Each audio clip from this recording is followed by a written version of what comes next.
बिहार के current affairs आज शुरू करेंगे, ठीक है। परफेक्शन आइज की फरवरी के मैगजीन में हम लोगों को बिहार का समय सामयिक पढ़ना था, ठीक है।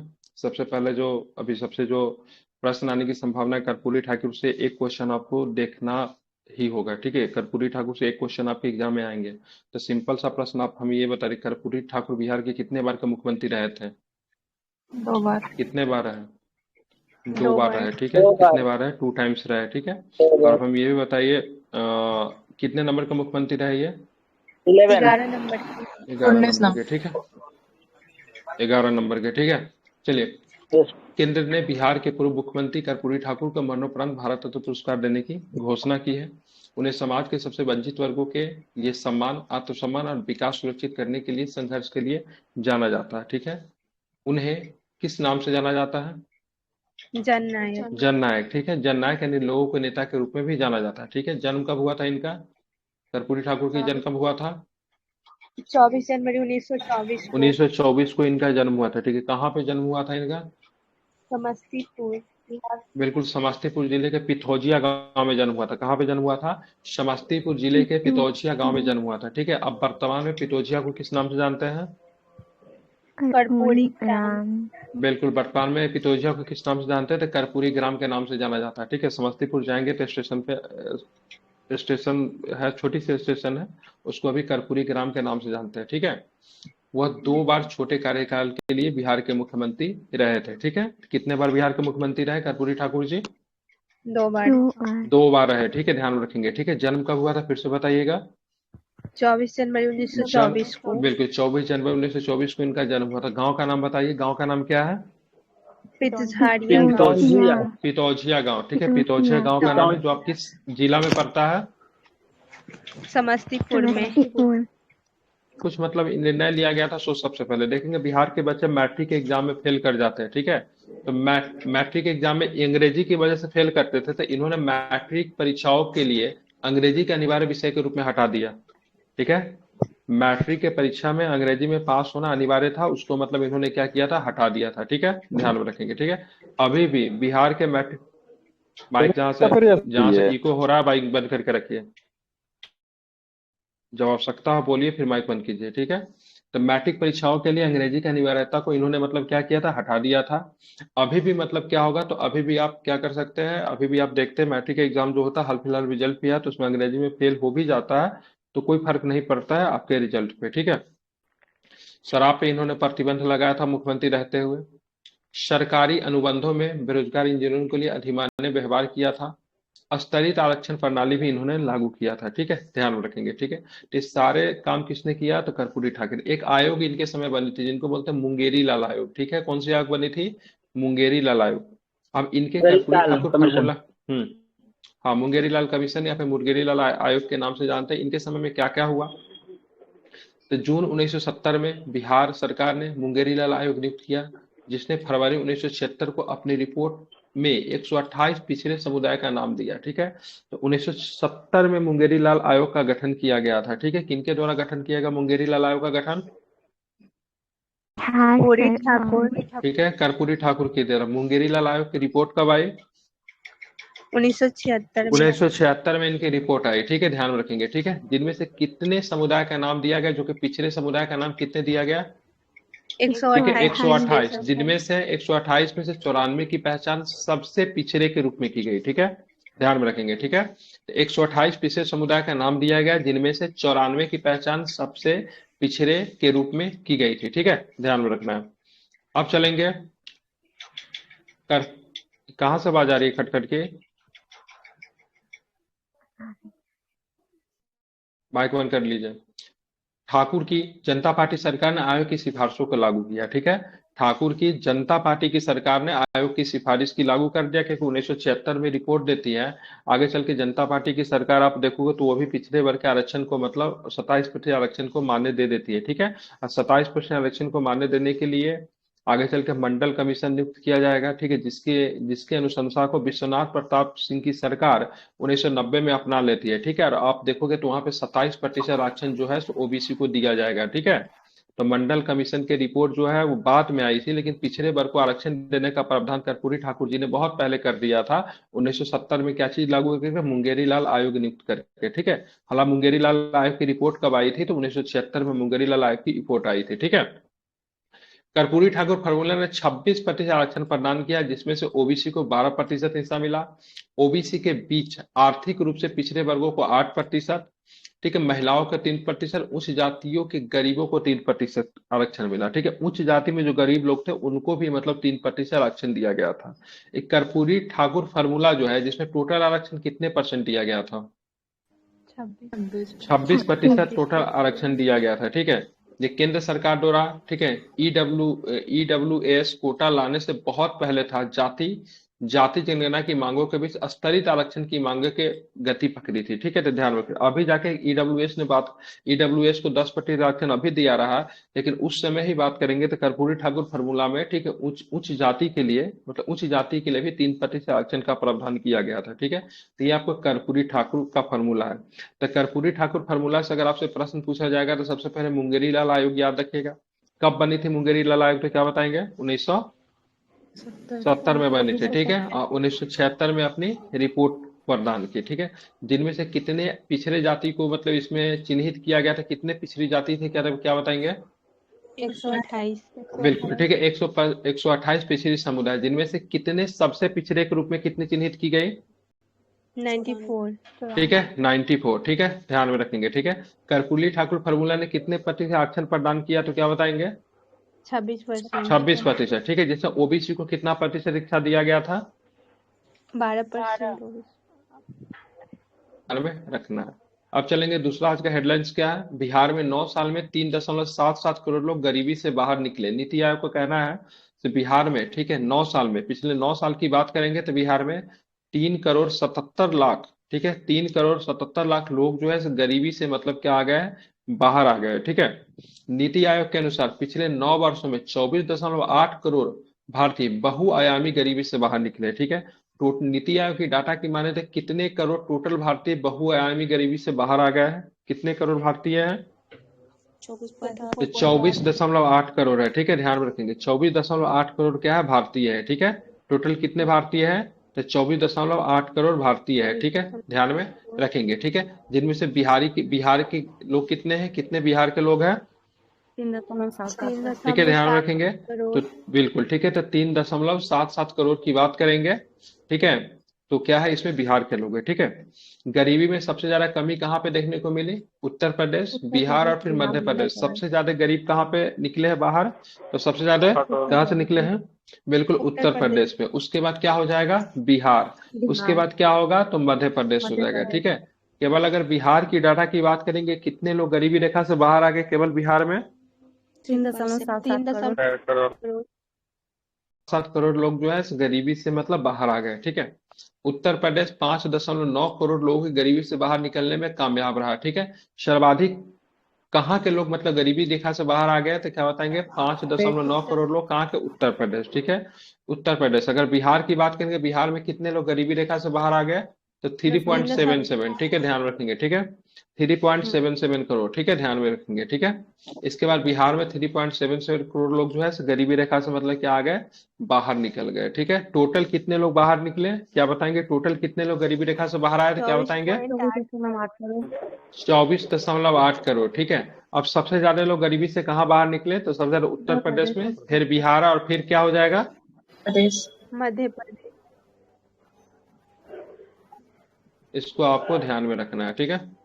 देश में बहुआयामी गरीबी 2013-14 में, ठीक है, 29.17% से घटकर 2022-23 में 11.28% हो गई, ठीक है। 13-14 में कितने थी? 29.17% है, ठीक है, ठीक है ना। ये घटकर मतलब कितना हो गया है? घटकर कितना हो गया है? ठीक है, 11.28% हो गया है, ठीक है। ध्यान में रखिए, इतनी कमी आई है। नीति आयोग के बारे में जान लेते हैं। नीति आयोग की स्थापना 1 जनवरी 2015 को हुई थी। अब वर्तमान में नीति आयोग के उपाध्यक्ष की बात करें, राजीव कुमार, और सीईओ की बात करेंगे तो BR सुब्रमण्यम है, ठीक है। और नीति आयोग के अध्यक्ष जो होते हैं तो प्रधानमंत्री होते हैं, ठीक है, ध्यान में रखेंगे। ये रिपोर्ट जो जारी की गई थी, किसके द्वारा जारी की गई थी? तो नीति आयोग के द्वारा गरीबी बहुआयामी रिपोर्ट जारी की गई थी, ठीक है। ध्यान में रखेंगे, ठीक है। चलिए, कल कौन कौन लगता है क्लास वाला हल्ला करने वाला, जरा उन लोगों का प्रेजेंटेशन देख लेते हैं, कौन कौन है जो क्लास के लिए कल बहुत हल्ला कर रहे थे।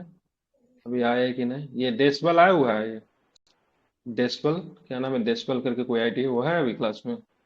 नहीं। नहीं है। लॉन्ग लाइफ ब्राइट फ्यूचर, ये है आप? हम्म। ढूंढते रहते हैं मैं ऐसे ऐसे लोगों को, मुझे पता है ना, जब क्लास बंद नहीं रहती, जब बंद होती रहती है तो इन लोगों को बस कहने के लिए ऑप्शन होता है, जब क्लास लो तो ये लोग गायब हो जाते हैं। मुझे स्टूडेंट का छन छन से मैं वाकिफ हूँ, ठीक है, पिछले 10 साल से मैं पढ़ा रहा हूँ, ठीक है, तो कहाँ पे कौन कैसे उड़ेगा ना, सब मुझे पता है। मैं, एज मेरी ज्यादा नहीं, 27-28 साल का एज है, लेकिन 10-12 साल से मैं पढ़ा रहा हूँ, तो मुझे पता है कौन पढ़ने वाले हैं, कौन टाइम पास करने आते, मुझे सबके बारे में सब कुछ पता होता है, ठीक है। अब यहाँ पे देखें शक्तिमान, शक्तिमान 6, तो शक्तिमान 6 पहले, सबसे पहले किसकी किस्म है? मक्का की। मक्का की। बिल्कुल, शक्तिमान 6 की बात करेंगे, मक्का की किस्म इंपॉर्टेंट है, ठीक है। कहाँ पे इसको जनरेट किया गया है? ठीक है, आरपीएस। तो यहाँ पे अभी दिया है राजेंद्र कृषि विश्वविद्यालय, ठीक है। तो यहाँ पे देखेंगे शक्तिमान 6 मक्का था, राजेंद्र, राजेंद्र शुक्लम सरसों की नई किस्म है, ठीक है। तो ये थोड़ा सा यूनिवर्सिटी का भी नाम इसमें ऐड है और सरसों का भी इसमें नाम ऐड है, ठीक है। तो राजेंद्र शुक्लम किसका किस्म है ये? सरसों सरसों का। का है, ठीक है। और शक्तिमान 6 किसका किस्म है? मक्का के। मक्का का, ठीक है, ध्यान रखेंगे, ठीक है। शक्तिमान 6 की बात करें, मक्का का है। राजेंद्र शुक्लम की बात करेंगे, सरसों की, दोनों नई किस्में याद है। फिर से रिपीट कर रहा हूँ, शक्तिमान 6 किसका है? मक्का के। मक्का का, ठीक है। और राजेंद्र शुक्लम सरसों का। का है, ठीक है, ध्यान में रखेंगे, ठीक है। दोनों का नाम इंपॉर्टेंट है, दोनों के दोनों आपको क्या रखना है, ध्यान में रखना है, ठीक है। क्लियर। आप देखेंगे इसको विकसित किसके द्वारा किया गया, तो राजेंद्र प्रसाद केंद्रीय कृषि विश्वविद्यालय ने मक्का और सरसों की दो किस्में विकसित की है, ठीक है। विश्वविद्यालय द्वारा विकसित मशरूम,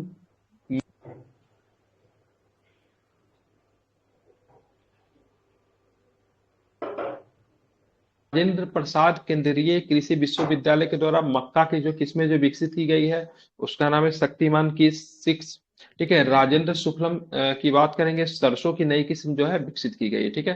अब यहाँ पे शक्तिमान 6 के बारे में जान लेते हैं। शक्तिमान 6 सबसे पहले किसकी किस्म है, तो क्या बताएंगे? मक्का की। मक्का के, संकर मक्का की खरीफ फसल है, ठीक है। क्या है? शंकर, शंकर का मतलब क्या होता है? हाइब्रिड, क्या होता है? हाइब्रिड होता है, ठीक है, ध्यान में रखेंगे, ठीक है। तो शंकर मक्का की खरीफ फसल की बात, खरीफ किस्म है शक्तिमान 6, 90 से 95 दिनों में पक जाएगी, ठीक है, वो भी ध्यान रखेंगे। पत्ती झुलसा रोग के प्रतिरोधी है, इनमें 9.87 गुणवत्ता वाला प्रोटीन, 0.81% ट्रिप्टोफैन, और ठीक है 5.52% लाइसिंग होता है, ठीक है, ध्यान रखेंगे।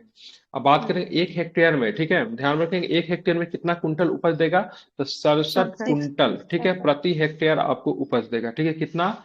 67 कुंटल प्रति हेक्टेयर आपको उपज देगा, ठीक है।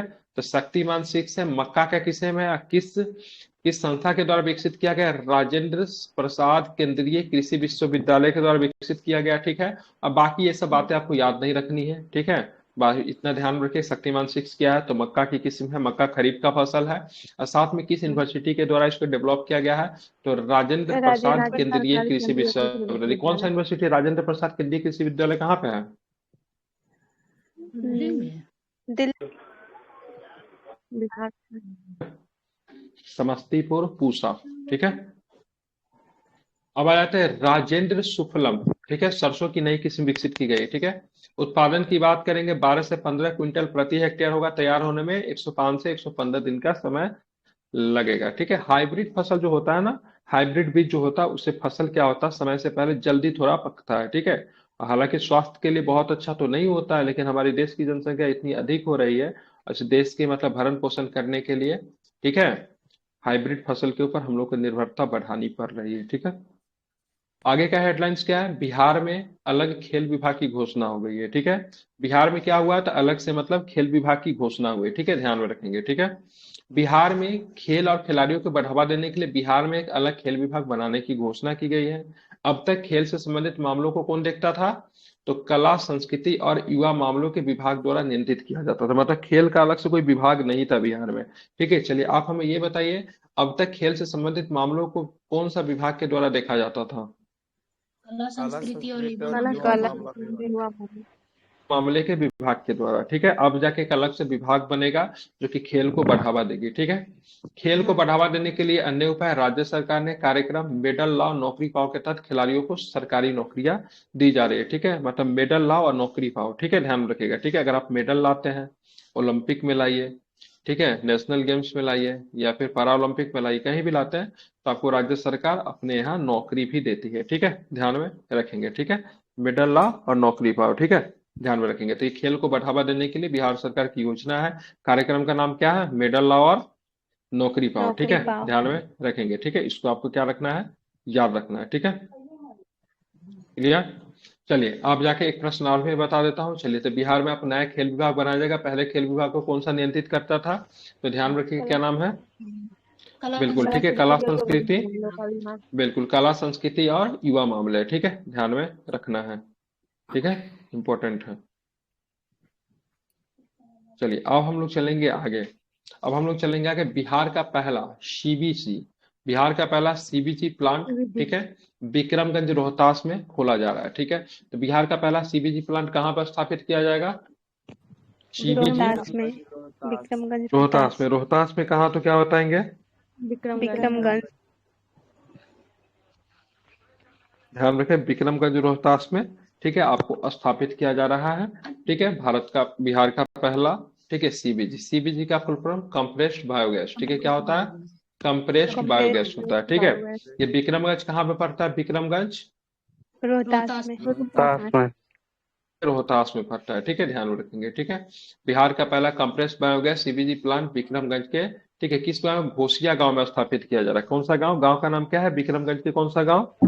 ठीक है, घोसिया गांव, ठीक है। मतलब पहले रोहतास, फिर विक्रमगंज, अब किस, मतलब कौन सा गांव?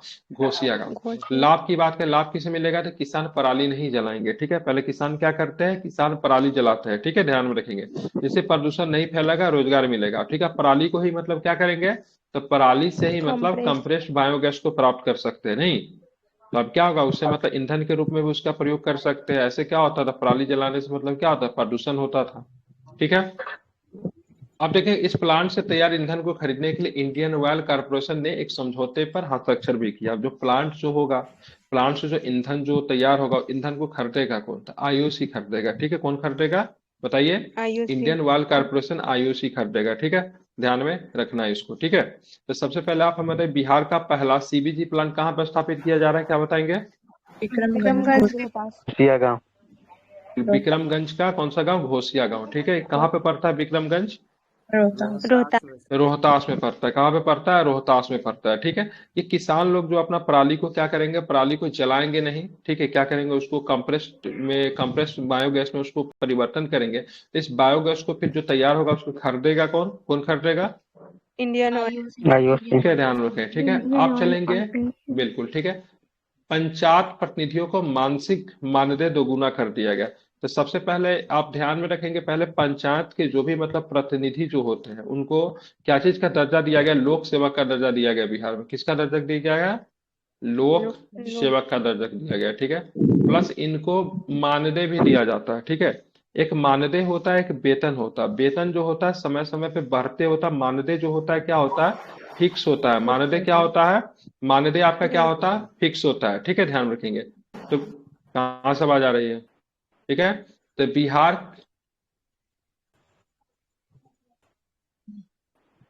क्यों देंगे? सीडी टाइप हो जाएगा सर। मानदेय फिक्स होता है। जिसको भी मानदेय मिलेगा उसको वेतन से कोई मतलब नहीं है। वेतन समय के साथ बढ़ता है। जैसे पांचवा वेतन लागू होगा, फिर छठा वेतन लागू होगा, तो उसी हिसाब से बढ़ेगा, महंगाई के साथ बढ़ेगा। मानदेय का मतलब मानदेय मतलब फिक्स है। आंगनबाड़ी कर्मचारी को क्या मिलता है? मानदेय मिलता है, सैलरी नहीं है। शिक्षा मित्र को क्या मिलता है? मानदेय मिलता है। 15,000 रुपया कब से उन लोग का 20,000 रुपया कब से है? बढ़ेगा तो कभी कभी बढ़ जाता है। वेतन के हिसाब से नहीं, वेतन समय के साथ बढ़ते रहता है, ठीक है। मानदेय फिक्स रहता है। आपको उतना अगर माने 1,500 रुपया मानदेय अगर आपको दे दिया तो आपको 1,500 रुपया ही रहेगा, बढ़ेगा नहीं। कोई भी वेतन आ जाए, कोई भी वेतन का कमीशन आ जाए, मतलब नहीं है। सरकार जब चाहेगी तो कुछ बढ़ा सकते हैं, ठीक है, लेकिन नहीं बढ़ता है। मानदेय मतलब फिक्स है, ठीक है। जस्ट लाइक एक तरह से प्रति मंथ वो भी मिलता है, प्रति मंथ वही मिलता है। अंतर वही होता है, वेतन समय के साथ बढ़ते रहता है, मानदेय नहीं बढ़ता। प्रतिनिधियों का मासिक मानदेय दोगुना कर दिया है। ठीक है, अब देखिए यहाँ पे कैबिनेट को फैसला लेना पड़ा। ठीक है, वैसे लिए वेतन बढ़ने के लिए कमीशन नियुक्त किया जाता है। 5वां वेतन आयोग, 6ठा वेतन आयोग आता है ना, वह जिस तरह का अनुशंसा करता है उस हिसाब से चीजें ठीक है होती है। अब इनको लिंक दीजिए, कोई ये दे दीजिए उनको लिंक। 7वां वेतन अभी लागू है सर। 7वां वेतन चल रहा है। ठीक है, बोलिए सर, उनको अभी ज्वाइन कर लेने के लिए, ऊपर में लाइव दिखा होगा, उस पर क्लिक करने के लिए। आप देखेंगे मुखिया को अब 5,000 रुपये वेतन मिलेंगे। वेतन बोल रहा हूँ, ठीक है, मानदेय मिलेंगे। क्या पहले कितना था? पहले 2500 रुपया था। ठीक है, मतलब सीधे दोगुना कर दिया गया। ठीक है, अब कितना मिलेगा? 5,000 रुपया मिलेगा। पहले कितना मिलता था? हाँ, 25। ठीक है। 2500। अब देखेंगे, जबकि उनके प्रतिनिधियों के लिए 1,200 रुपया से बढ़ाकर 2,500 रुपया कर दिया गया। ठीक है, प्रतिनिधि भी कौन कौन होंगे? क्या नाम है उसका? मानव प्रतिनिधि, ठीक है, उप मुखिया वगैरह हो जाएंगे। ठीक है जिला परिषद, सर, जिला परिषद। देखिए मैंने बोला था, देखिए पंचायत में भी दो तरह के होता है, एक एडमिनिस्ट्रेटिव होता है, एक जुडिशरी होता है। ठीक है, एडमिनिस्ट्रेटिव में क्या क्या आ जाएगा? मुखिया, कल पढ़ाया था ना, मुखिया और उप मुखिया। मुखिया। ठीक है, उप मुखिया।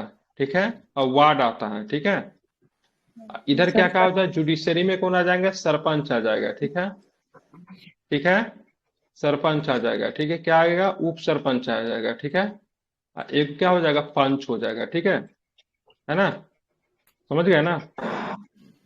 इस तरीके से काम करती है। ठीक है, और सरपंच और उप सरपंच को 5,000 रुपया और 2,500 रुपया मिलेगा। ठीक है, ध्यान सिंपल से आपको ध्यान में रखना है सब बिहार में। ठीक है, बिहार में क्या किया गया? तो बिहार में प्रतिनिधि जो थे, ठीक है, मतलब क्या बोलेंगे, पंचायत के जो प्रतिनिधि थे उनका मानदेय मतलब क्या हो गया? दोगुना हो गया है। ठीक है, ध्यान में रखना है।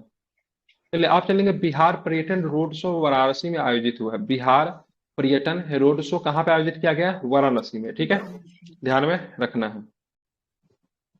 चलिए आप देखेंगे यहाँ पे बिहार राज्य पर्यटन विकास निगम ने वाराणसी में रोड शो का आयोजन किया। ठीक है, ध्यान में रखना है। उद्देश्य की बात करेंगे, परस्पर तीर्थ यात्रा को बढ़ावा देना। क्या पर्पस रहा, क्या रहेगा? तो तीर्थ यात्रा को मतलब क्या करना है? बढ़ावा देना है। ठीक है, ध्यान में रखेंगे। अब देखें, बिहार और उत्तर प्रदेश में लोकप्रिय सर्किट जैसे रामायण और बौद्ध सर्किट पे प्रकाश डाला गया। अब देखिए, बिहार में भी बौद्ध सर्किट है, उत्तर प्रदेश में भी आपको बौद्ध सर्किट मिल जाएगा कि बौद्ध भगवान से संबंधित जगह आपको बिहार में भी है, उत्तर प्रदेश में भी है कि नहीं? जैसे बुद्ध भगवान की मृत्यु की बात करेंगे तो कहाँ पे हुआ? सारनाथ, कुशीनगर। कुशीनगर में हुआ। ठीक है, बुद्ध भगवान का जन्म भारत में हुआ है, सॉरी बिहार में हुआ है। ठीक है, रामायण सर्किट की बात करें तो वो भी आपको उत्तर प्रदेश में मिलेगा, बिहार में भी है। जैसे रामायण सर्किट में आपको सीता माता का जो मंदिर वगैरह आता है वो आपको सीतामढ़ी बिहार में देखने को मिलता है, अयोध्या आपको मिल रहा है वहां पे। तो दोनों मतलब क्या है? परस्पर तीर्थ यात्रा पर्यटन को बढ़ावा देगा बिहार और उत्तर प्रदेश की सरकार। ठीक है, अब यहाँ पे देखेंगे राम रेखा घाट। राम रेखा घाट एक इंपोर्टेंट स्थान है, यहाँ भगवान राम को ज्ञान प्राप्त हुआ था। ठीक है, राम रेखा घाट कहाँ पे पड़ेगा? राम रेखा घाट कहाँ पे पड़ेगा? बिल्कुल बक्सर ठीक है, में। तो राम रेखा घाट की बात करेंगे, आपको बक्सर में पड़ता है। यहाँ पे क्या हुआ था? ठीक भगवान है, राम तो को ध्यान, ज्ञान बिल्कुल मिला। भगवान राम को मतलब क्या होता है? ज्ञान की प्राप्ति हुई थी। अब आते हैं पुनौरा धाम। पुनौरा धाम कहाँ पे पड़ता है? तो सीतामढ़ी में पड़ता है। कहाँ पे पड़ता है? बिल्कुल, ये सीतामढ़ी। माता जानकी की जन्मस्थली है। कहा जाता है जब यहाँ पे बारिश नहीं हो रही थी राजा जनक के राज्य में, तो कहा गया से राजा जनक जब अपने हाथ से जब मतलब क्या करेंगे, अपने हाथ से जब क्या बोलते हैं, क्या बोलते हैं उसको, हल सर, हल हल हल चलाएंगे। चलाएंगे, हल चलाएंगे तो बारिश होगी। ठीक है, तो राजा जनक जब हल चला ही रहे थे तो वही धरती से सीता माता प्रकट होती है। तो पुनौरा धाम सीतामढ़ी जिला में पड़ता है। ठीक है, यहीं पे 251 फीट की आपको क्या मिल रहा है? मूर्ति बनाया जा रहा है। ठीक है, अक्टूबर 2023 में जापान के टोक्यो में भी बिहार पर्यटन शो आयोजित हुआ था। ठीक है, क्या? ये सीता माता की मूर्ति जो बन रही है पुनौरा धाम से थोड़ा सा आगे बखरी गांव है, क्योंकि सा ही आ गया, पुनौरा धाम से थोड़ा सा ही आ गया है, वहीं पे आपको मिल जाएगा। ठीक है, 151 फीट है कि मीटर है? फीट है, फिर 251 फीट। चलिए, फीट है पर मीटर हो जाएगा। रेलवे स्टेशन पर कौन है? माइक बंद कीजिए तो। चलिए ठीक है, इसको ध्यान में रखिएगा। ठीक है, तो पुनौरा धाम कहाँ पे पड़ता है? तो पुनौरा धाम आपको सीतामढ़ी में पड़ता है। ठीक है, तो ये आपको रामायण सर्किट के अंतर्गत आ जाएंगे। ठीक है, और राम रेखा घाट कहाँ पे? बक्सर में। दोनों इंपोर्टेंट जगह है, याद रखिएगा। ठीक है, समझ गए? क्लियर? तो बिहार पर्यटन रोड शो वाराणसी में आयोजित किया जा रहा है, याद रहेगा। राम रेखा घाट कहाँ पे पड़ता है? राम रेखा घाट बक्सर में। पुनौरा धाम सीतामढ़ी। सीतामढ़ी। बिल्कुल ठीक है, ध्यान में रखेंगे सीतामढ़ी में। ठीक है, इंपॉर्टेंट है। अब चलेंगे बोध गया में वार्षिक बौद्ध महोत्सव आयोजित किया जा रहा है। ठीक है, बोध गया में क्या हो रहा है? वार्षिक बोध महोत्सव आयोजित किया जा रहा है। ठीक है, तो बोध गया, क्या आवाज आ रही है बीच बीच में? कंसंट्रेट नहीं कर पा रहा हूँ। ठीक है, बंद करके रखिए ना, क्लास को क्लास रहने दीजिए, पिन साइलेंट रहना चाहिए क्लास में। ठीक है, बोध गया में वार्षिक बोध महोत्सव आयोजित किया जा रहा है। कहाँ पे वार्षिक बोध महोत्सव आयोजित किया जा रहा है? बोध गया में। ठीक है, ध्यान रखेंगे। ठीक है, आप देखेंगे बोध गया के कालचक्र मैदान में। ठीक है, कौन सा मैदान? कालचक्र मैदान में वार्षिक बोध महोत्सव का आयोजन किया जा रहा है। कुछ पंचायतों द्वारा दिए गए सराहनीय कार्यों को मान्यता दी गई है। पंचायत दर्शन प्रतियोगिता भी आयोजित की गई है, जिसमें ग्रामीण निकायों के अपने स्टॉलों पर जन कल्याण और नागरिक सुविधाओं की योजनाओं को भी मतलब क्या किया जा रहा है? प्रदर्शन किया जा रहा है। ठीक है, बिहार में पहली बार किसी महोत्सव में कल्याणकारी योजनाओं को प्रदर्शित करने की पहल की गई है। ठीक है, ध्यान में रखना है। तो सबसे पहले बताइए कि कहाँ पे आपका आयोजित हो रहा है? गया के कहाँ पे आयोजित? बोध गया में कहाँ पे? किस मैदान में? बिल्कुल ठीक है, ध्यान में रखेंगे। तो आपको ध्यान में रखना है कालचक्र मैदान में। ठीक है, कहाँ पे? कालचक्र मैदान में। ठीक है, इंपॉर्टेंट है, इसको ध्यान रखेंगे। मतलब बोध गया में वार्षिक बोध महोत्सव आयोजित किया जाएगा कालचक्र मैदान में। ठीक है, क्या क्या किया जाएगा? तो पंचायतों द्वारा किए गए सराहनीय कार्यों को मतलब यहाँ पे मान्यता दी गई है। ठीक है, ध्यान में रखना है। ठीक है, अब चलते आगे देखेंगे क्या है ये अगला हेडलाइंस क्या है। तो बिहार का पहला वाहन स्क्रैपिंग सेंटर पटना में। क्या होता है ये बता सकते हैं? स्क्रैप से बनता है जो। हाँ ठीक है, स्क्रैप किया जाता है। ठीक है, जो पुराने वगैरह को ना। अब देखेंगे बिहार का पहला पंजीकृत वाहन, ठीक है, स्क्रैपिंग सेंटर बख्तियारपुर पटना में। ठीक है, पटना के कहाँ पे? टेक्का, पटना के टेक्का बिगहा में शुरू हुआ। ठीक है, तो बिहार का पहला पंजीकृत वाहन स्क्रैपिंग सेंटर बख्तियारपुर पटना के टेक्का बिगहा में शुरू हुआ है। ठीक है, ये पुराने वाहनों को क्या करेगा? तोड़ेगा। स्क्रैप का मतलब ही क्या होता है? तोड़ेगा, अलग करेगा। ठीक है, कुचलेगा और उन्हें स्क्रैप घोषित कर देगा। ये अपशिष्ट से धन की नीति का पालन करता है। ठीक है, अब देखिए ज्यादा पुराना वाहन हमारे लिए एनवायरमेंट के लिए भी नुकसानदायी है। आप कभी कभी आप सड़क पर चलते हुए देखिएगा कोई पुराना गाड़ी, कितना उसमें काला काला धुआं निकलते रहता है। ठीक है, तो एक लिमिट होना चाहिए। 10 साल 12 साल 15 साल के बाद गाड़ी सड़क पे नहीं दिखना चाहिए। ठीक है, उसको क्या करें? स्क्रैप कर देना चाहिए। विदेशों में तो ये बहुत पहले से चली आ रही है, भारत में भी ध्यान में नहीं, कम ही जगह पे है। अब देखिए भारत में 20-20 साल 25-25 साल से कोई आदमी सेम चीज को मतलब रिपीट कर रहा है, कोई टू व्हीलर 4 व्हीलर को। ठीक है, इसी को देखते बिहार सरकार का एक कदम है। बिहार सरकार पहला वाहन स्क्रैपिंग सेंटर पटना में लगाई है। पटना में कहाँ पे? तो पटना के, ठीक है, बख्तियारपुर पटना के टेक्का बिगहा में। कहाँ पे? टेक्का बिगहा में। ठीक है, काम क्या रहेगा? वाहनों को तोड़ेगा, कुचलेगा, अलग करेगा और स्क्रैप घोषित कर देगा। ठीक है, ध्यान में रखना है। ठीक है, आप देखें राज्य में कम से कम कितने और स्क्रैपिंग सेंटर खोलने की योजना है? सरकार की योजना की बात करेंगे तो राज्य में कितने स्क्रैपिंग सेंटर खोलने की योजना है सरकार की? 14। स्क्रैपिंग सेंटर और भी खोलने की योजना है। ठीक है, तो मेरा सिंपल प्रश्न ये है, सरकार कहाँ कहाँ पे योजना खोलना चाहती है? तो 3 पटना में खुलेंगे। कितने खुलेंगे पटना में? 3 पटना में, 2 वैशाली में और एक पश्चिमी चंपारण, सिवान, गोपालपुर, भागलपुर, बांका, सहरसा और मधेपुरा में खुलेंगे। ठीक है, तो पटना में कितने हैं? 3 है। वैशाली में कितने हैं? 2 है। पश्चिमी चंपारण, सिवान, गोपालगंज, भागलपुर, बांका, सहरसा और मधेपुरा में कितने हैं? एक खुलेंगे। ठीक है, ध्यान में रखेंगे। ठीक है, तो अभी फिलहाल अभी कहाँ पे खुल गया है? जगह का नाम बताइए। पटना टेक्का बिगहा। ठीक है, ध्यान में रखेंगे। ठीक है, अब यहाँ पे चलते हैं समस्तीपुर। ठीक है, समस्तीपुर में क्या हुआ है? तो समस्तीपुर में आप देखोगे तो कुछ चीजें हुई है। क्या हुआ समस्तीपुर में? तो समस्तीपुर में श्री राम जानकी मेडिकल कॉलेज और अस्पताल की स्थापना हुई। क्या हुआ है? तो समस्तीपुर में श्री राम जानकी मेडिकल कॉलेज और अस्पताल की स्थापना हुई। कहाँ पे हुई है? समस्तीपुर में। ठीक है, ध्यान में रखेंगे। सीएम नीतीश कुमार ने समस्तीपुर में श्री राम जानकी नाम से एक नए मेडिकल कॉलेज और अस्पताल का उद्घाटन किया है। ठीक है, अगर पूछा जाएगा बताइए श्री राम जानकी नाम से एक मेडिकल कॉलेज की स्थापना कहाँ पे की गई है? तो क्या बताएंगे? समस्तीपुर। या फिर पलट के पूछेगा समस्तीपुर में मेडिकल कॉलेज की स्थापना किए गए नाम क्या है? तो क्या बताएंगे? Shri Ram Janaki medical college. किसने उद्घाटन किया है तो क्या बताएंगे? किसने उद्घाटन किया सीएम है? नीतीश कुमार। सीएम नीतीश कुमार। लागत कितनी है तो क्या बताएंगे? 501 इसमें कितने बिस्तर वाला अत्याधुनिक अस्पताल है?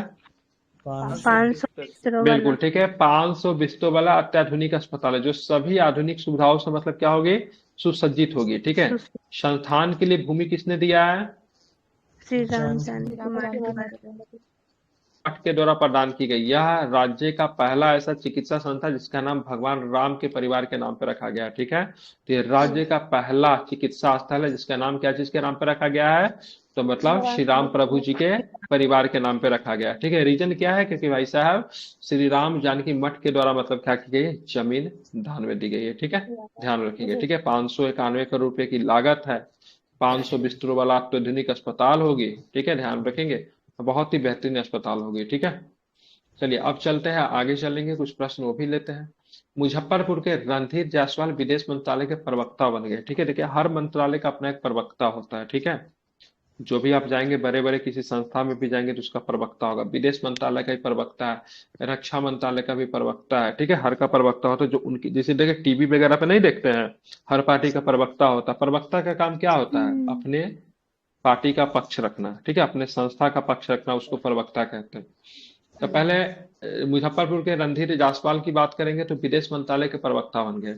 श्री रणधीर जायसवाल ने विदेश मंत्रालय के आधिकारिक प्रवक्ता के रूप में कार्यभार संभाल लिया है। श्री जायसवाल ने अरविंदम वागची का स्थान लिया है। मतलब इससे पहले विदेश मंत्रालय के प्रवक्ता कौन थे? अरविंदम वागची थे। ठीक है, जिन्हें जिनेवा में संयुक्त राष्ट्र में भारत के अस्थायी प्रतिनिधि के रूप में नियुक्त किया गया था। यह भी बड़ा इंपॉर्टेंट है। ठीक है, जिनेवा में संयुक्त राष्ट्र में भारत के अस्थायी प्रतिनिधि के तौर पे किसे नियुक्त किया गया है? अरविंदम बागची को किया गया। इसीलिए क्या होता है, अरविंदम बागची जब वहां पे जाएंगे तो विदेश मंत्रालय के प्रवक्ता का सीट क्या हो गया? खाली हो गया। तो उनके सीट को किसने पूरा किया तो क्या बताएंगे? रणधीर जायसवाल। बात करें तो बिहार के मुजफ्फरपुर जिले के रहने वाले हैं। ठीक है। अब आते हैं बिहार से कुछ पुरस्कार को लेते हैं। ठीक है। तो बिहार स्टार्टअप अवार्ड आ गया है। ठीक है, बिहार स्टार्टअप अवार्ड 2024 की बात करेंगे तो किसे दिया गया है? तो बिहार सरकार ने उद्योग विभाग को स्टार्टअप क्षेत्र के लिए एक मजबूत पारिस्थितिकी तंत्र विकसित करने के लिए इंस्पायरिंग लीडर अवार्ड मिला। ठीक है। तो बात करें बिहार सरकार के उद्योग विभाग को स्टार्टअप क्षेत्र के लिए एक मजबूत पारिस्थितिकी तंत्र विकसित करने के लिए कौन से अवार्ड मिला है तो क्या बताएंगे? एस्पायरिंग लीडर अवार्ड किसे दिया गया तो क्या बताएंगे? बिहार को सर। उद्योग विभाग। उद्योग विभाग को। ठीक है, किसे दिया गया है? तो बिहार सरकार के उद्योग विभाग को कौन सा मिला? एस्पायरिंग लीडर अवार्ड मिला है। भारत सरकार ने वाणिज्य और उद्योग मंत्रालय ने स्टार्टअप पुरस्कार 2022 की घोषणा की। ठीक है। तो बात करेंगे भारत सरकार के वाणिज्य और उद्योग मंत्रालय ने स्टार्टअप पुरस्कार 2022 की घोषणा की। अगर पूछा जाएगा स्टार्टअप पुरस्कार 2022 की घोषणा किसके द्वारा की गई है तो क्या बताएंगे? वाणिज्य और उद्योग मंत्रालय से। ठीक है। बिहार में अब तक कितने स्टार्टअप खोल चुके हैं तो क्या बताएंगे? 500 से ज्यादा। चलिए तो बताना है वर्ष का। ठीक है, ध्यान रखें, वर्ष का सबसे स्टार्टअप पुरस्कार किसे मिला? प्राइवेट लिमिटेड को। किसे मिला? तो मेडिवाइजर प्राइवेट लिमिटेड को वर्ष का सबसे स्टार्टअप पुरस्कार मिला है। ठीक है, ध्यान में रखेंगे। ठीक है। कृषि क्षेत्र से संबंधित ड्रोन बनाने वाली कंपनी वेद प्रभा एरोस्पेस को उपविजेता घोषित किया गया। ठीक है। तो दूसरा नंबर का पुरस्कार किसे मिला जिसे उपविजेता कह सकते हैं? वेद प्रभा एरोस्पेस को। ठीक है। वेद प्रभा एरोस्पेस क्या बनाती है तो क्या बताएंगे? ड्रोन बनाती है। ड्रोन बनाती है, जो कृषि क्षेत्र से संबंधित ड्रोन बनाती है। ठीक है, ध्यान में रखना है। ठीक है।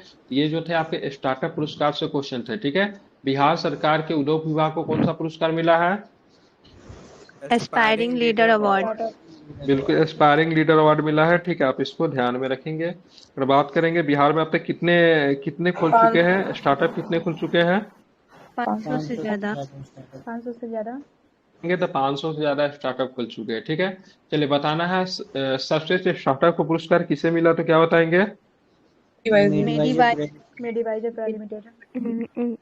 एडवाइजर को मिला। ठीक है, ध्यान रखेंगे। ठीक है। सब उप विजेता कौन रहा तो क्या बताएंगे? ड्रोन कंपनी है। ठीक है। तो वेद प्रभा एरोस्पेस की बात करेंगे तो ये जो थे उप विजेता रहे थे, ठीक है। आप इसको ध्यान में रखिएगा, इम्पोर्टेंट नाम है, ठीक है, भूलेंगे नहीं, ठीक है। आप चलेंगे साइबर क्राइम के शिकायत कॉल का जवाब देने के लिए बिहार का चौथा स्थान आ गया है, ठीक है। तो साइबर क्राइम की बात करेंगे तो शिकायत का जवाब देने के लिए बिहार का कौन सा स्थान है? चौथा स्थान है, ठीक है। ये call national cyber crime reporting portal, ठीक है, ये कॉल सेंटर पर प्राप्त हुआ है, ठीक है। ये call national cyber crime reporting portal के कॉल सेंटर पर प्राप्त हुए। बिहार पुलिस धोखाधड़ी कॉल करने के उपयोग के लिए किए जाने वाले लगभग 95% सिम को ब्लॉक करने में भी सफल रही है, ठीक है। मतलब वैसे सिम कार्ड को बिहार सरकार की पुलिस विभाग ने, मतलब साइबर क्राइम विभाग ने ब्लॉक कर दिया है, जो कि मतलब जिस सिम से कॉल करके धोखाधड़ी की जाती है, ठीक है। तो कितने प्रतिशत ऐसे सिम को ब्लॉक किया गया? अप्रोक्स 95%, ठीक है। आर्थिक अपराध एआई 2019 से सक्रिय रूप से वित्तीय धोखाधड़ी के मामलों का प्रबंधन करे, ठीक है। धोखाधड़ी में ज्यादातर वित्तीय धोखाधड़ी ही आपको देखने को मिलती है, आप लोग भी सुरक्षित है, ठीक है। तो साइबर क्राइम ने शिकायत कॉल का जवाब देने में बिहार का चौथा स्थान रहा है। यह call national cyber crime reporting portal के कॉल सेंटर पर प्राप्त हुए हैं। बिहार पुलिस धोखाधड़ी कॉल के लिए उपयोग की जाने वाले लगभग 90% सिम को ब्लॉक करने में भी सफल रही है। आर्थिक अपराध इकाई के सक्रिय रूप में वित्तीय धोखाधड़ी के मामलों का प्रबंधन कर रही है, ठीक है। आप चलते हैं एक प्रश्न खेल से, इसको देख लेते हैं। कात्यायनी सिंह, क्या नाम है? कात्यायनी सिंह, ठीक है। तो कात्यायनी सिंह ने खेलो इंडिया जूनियर महिला तैराकी प्रतियोगिता जीत ली है, ठीक है। क्या जीती है कात्यायनी सिंह ने, क्या बताएंगे? क्या बताएंगे? बिल्कुल, ठीक है। तो आपको ध्यान में रखना है, कात्यायनी सिंह की बात करेंगे तो खेलो इंडिया जूनियर महिला तैराकी प्रतियोगिता जीत ली है, ठीक है। बिहार ने तैराकी की 2 स्पर्धा में गोल्ड जीता, ठीक है। तो बिहार ने तैराकी के, ठीक है, कितनी स्पर्धा में गोल्ड जीता? तो क्या बताएंगे? 2, ठीक है। कितने स्पर्धा में गोल्ड जीता, ठीक है। उन्होंने अंडर 15 लड़कियों की फ्री स्टाइल तैराकी में स्वर्ण पदक जीता। उन्होंने व्यक्तिगत प्रतिस्पर्धा में स्वर्ण पदक जीता। यह बिहार की पहली तैराक है जिन्होंने यह उपलब्धि हासिल की है, ठीक है। और जिनका नाम क्या है? कात्यायनी सिंह सर। कात्यायनी कात्यायनी सिंह कहाँ की रहने वाली है? पटना ठीक है, तो ये की है। ध्यान रखिएगा। कात्यायनी सिंह की बात करेंगे तो कात्यायनी सिंह आपकी पटना की रहने वाली है, ठीक है। आप इसे ध्यान रखिए, ठीक। कात्यायनी सिंह है क्या? स्विमर है। तैराक है, ठीक है, ध्यान रखेंगे, ठीक है। तैराक से मतलब कुछ शब्द होता है, जैसे फ्री स्टाइल होता है, ठीक है, बटरफ्लाई होता है, ये सब एग्जाम में पूछा जाता है, ठीक है। बटरफ्लाई ये सब शब्द जो है तैराक से फ्लाई होता है, ठीक है। बटरफ्लाई की बटर स्ट्रोक कहते हैं, क्या कहते हैं? स्ट्रोक होता है वो। अप्लाई करता स्ट्रोक, ठीक है, बटरफ्लाई स्ट्रोक, ठीक है। ठीक है, तो ये आपको कात्यायनी सिंह का नाम आपको ध्यान में रखना है, इन्होंने स्वर्ण पदक जीता है, ठीक है। तो आज हम बिहार को यहीं पे समाप्त करेंगे। कल हम लोग को कहाँ से देखें ना, बिहार की योजनाएं देख कर आइएगा, ठीक है। ये आप लोग को पीडीएफ ऑलरेडी पहले ही दिया जा चुका है, बिहार की योजनाएं देख कर आइएगा। कल हम लोग करेंगे, जितना भी हो सकता है उतना आगे तक हम लोग करेंगे, ठीक है।